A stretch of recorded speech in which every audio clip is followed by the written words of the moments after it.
Rachetă, acolo jos! Urmează vulturul!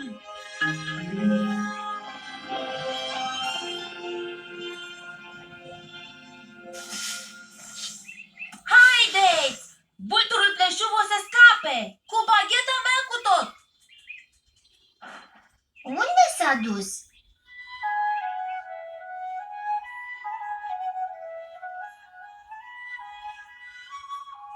Tu-l auzi? Da, acolo, sus! Haideți, pe aici! Nu-l mai auzi deloc. Annie! Wow!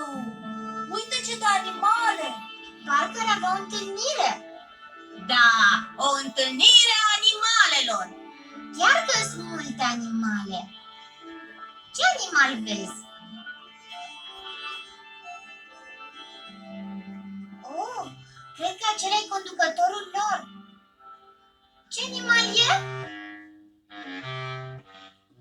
Ah, da, un leu!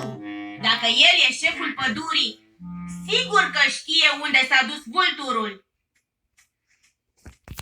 Annie, stai! Nu, Leo, pot să fac asta. Cel mai mult pe lume îmi place să cânt. Bagheta-am pierdut-o, bagheta-am pierdut, n-ați văzut când ai luat-o acel vultur pleșuv. Nu cred că au auzit-o. Leo, trebuie să cânte mai tare. Să o ajutăm pe Annie. Cântă cu noi.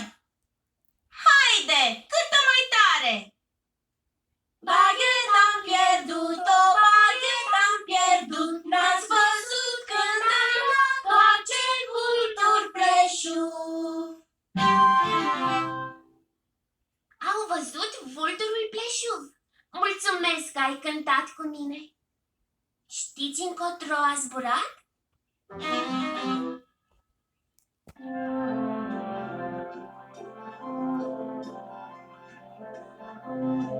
Ascultați! Lupul transmite mesajul nostru.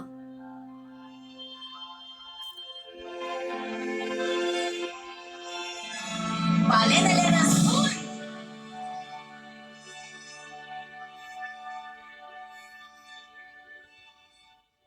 Au văzut vulturul! Haide, să găsim bagheta! Vă mulțumim! Ce bine că erau pașnice!